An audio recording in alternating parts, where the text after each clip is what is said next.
Hi everyone, my name is Gerjean. Many people know me as the participant in the exciting offer Season 6, but today I would like to reintroduce myself. I'm from Malaysia, and I'm an ordinary girl who did law, caught to the bar in UK and Malaysia, and I'm currently working as a litigation lawyer. On social media, I might look like a young and successful person, but if I'm honest, most of my life hasn't felt like a list of achievements. Comparing to the people around me and to myself, I'm not the smartest, the prettiest, the funniest, or the most successful. My life has been feeling like a string of almost. Almost there, almost enough, almost remembered. I almost got into my dream school. I almost dated someone that I really like. I almost got the scholarship. I almost got an internship at a firm in a magic circle. I almost graduated with first-class honors. I almost stayed and worked in the UK. I almost won the exciting offer. I almost made it again and again, but not quite. When I was younger, I almost didn't survive childhood because of a liver condition. And at one point, my family lost everything. Almost is such a quiet word, but when you live with it long enough, it becomes heavy. To me, the word almost is just quietly painful. It's the ache of knowing that you have gave everything you had and still didn't quite make it. For the longest time, I was caught in a spiral of always being one step away from success. And today, I really want to share how I slowly became to overcome this mindset, how I start to learn to live with it, and even grow from the almost in my life. One very obvious almost that everyone can notice is my accent. I speak with a Malaysian accent. 不管是说中文还是说英文，我的口音和大家所熟悉、所追捧的标准口音有些不同。我小学读的是华文小学，中学却突然进了一所英文的学校。我还记得我刚开始的时候，外籍的老师还得用手语跟我沟通，让我下课的时候去办公室找他，确保我能听得懂。经过了很多年的努力，也因为长期处于英文的环境下，我已经可以非常顺畅地去表达自己。但是老实说，比起那些有外国口音的人，总是有一个很小的声音在我的身边对我说，你还是比起他们差了一点点。Yes, my accent is not quite British, not quite American, and for a long time, I believed that those were the perfect accents. So I tried to sound like them, as if sounding less like myself meant I was closer to being enough. But now, I have fully embraced it. My voice carries where I come from. And if it's almost perfect, guys, maybe being perfect was never the point. So why do we always feel the disappointment of almost achieving something? I would like to ask everyone here a question. Which one do you think hurts more? First, not trying at all?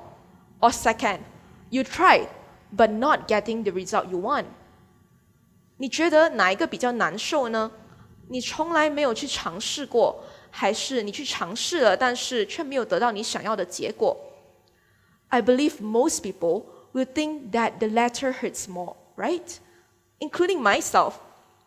For a long time, I saw almost as a personal flaw, and it hurt me really badly, as if I was always one step too slow, 1 inch too far, and one version too imperfect. Eventually, I realized something important.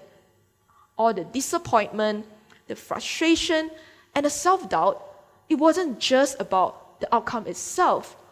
It came from one thing. I was measuring my entire worth in results. If I didn't win, if I didn't land it, if I didn't get chosen, then everything that I had done to get there suddenly felt invisible. It felt like failure. But now, I see things differently. The pain of almost doesn't come from missing the goal. It comes from how we have been taught to define worth. We live in a world obsessed with finish lines. Close doesn't count. Effort isn't enough. We are told to chase excellence, but no one ever teaches us what to do when we fall short of it. What I really want to say is that the truth is, you will never feel like you are enough unless you redefine what success really means and let go of the race. You have to accept that you won't always get what you want, and there will always be someone who's better than you. Someone smarter, someone faster, funnier, more followed, more applauded. And that's not a flaw in you. That's just life. So it becomes a choice to keep punishing yourself for not being there yet, or you learn to be grateful for the almost. As someone who's always striving for the best, I know how it feels like to never feel enough. And it's not because I didn't try. It's because I kept measuring myself against a standard that kept going higher and higher every time I get close. And if you want to stop suffering from the weight of almost, we have to go deeper. We have to ask ourselves, what does success really mean? And for the most of my life, I believe that to be enough, I'll have to be the best. I'll have to be exceptional. I'll have to be flawless. And if I don't deserve to rest. I don't deserve to feel proud. I don't deserve to even feel okay. But if you really think about it, even the most successful people in this world has their own almost. Even Elon Musk, one of the richest men on earth, almost went bankrupt. He has had rockets exploded, deals collapsed, and ideas laughed at. So if someone with billions of dollars and literal rocket ships still live with failure and frustration, why are we so hard on ourselves? When you don't reach the goal you set, before calling it a failure, look back. You may realize you have come so much further than if you hadn't tried at all. Maybe the problem isn't that you're not doing enough.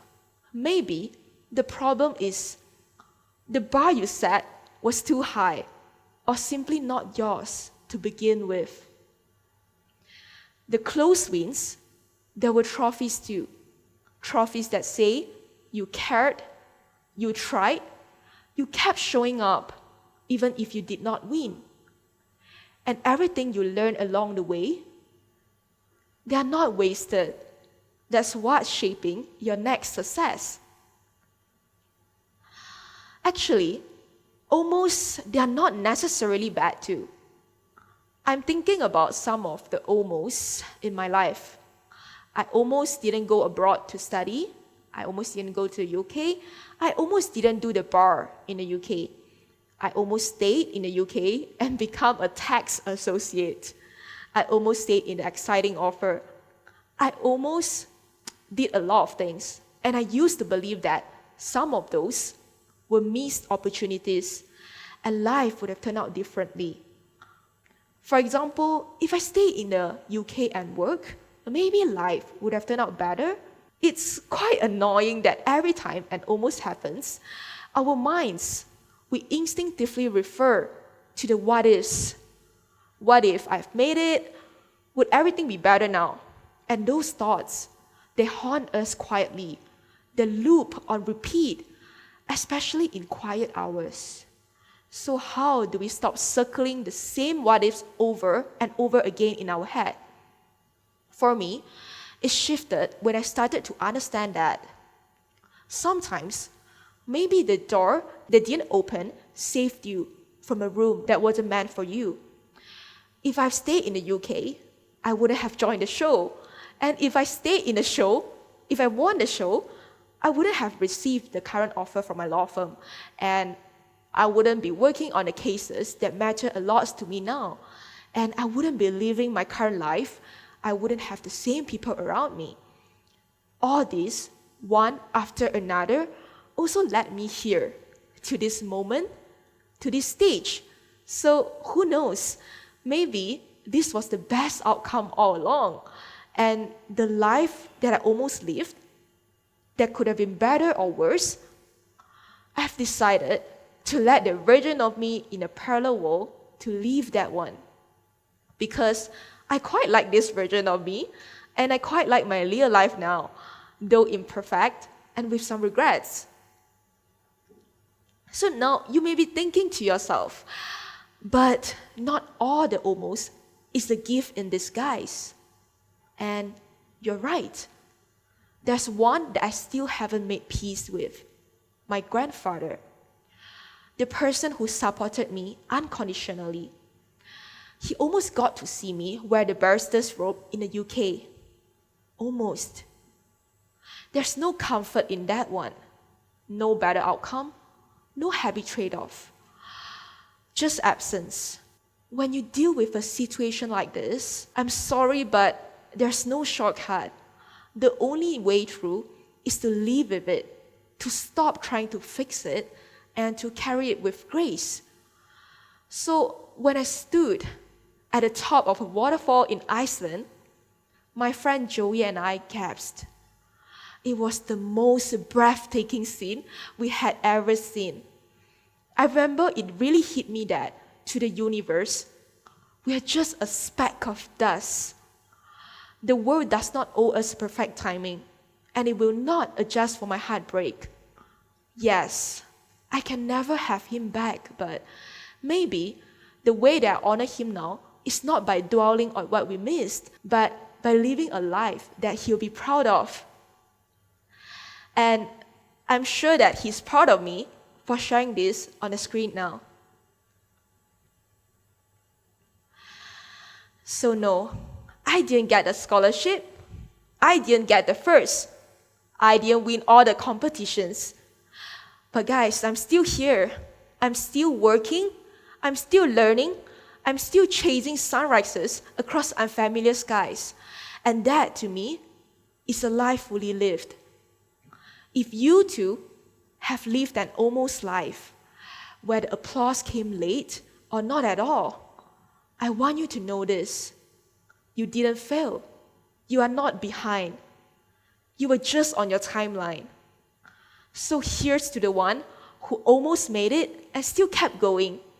To the ones who didn't win but never gave up. To the ones who learned to live a life without a finish line.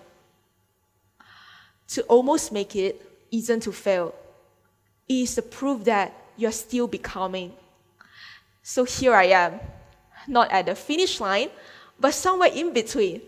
And I've decided that that's still a beautiful place to be. Thank you.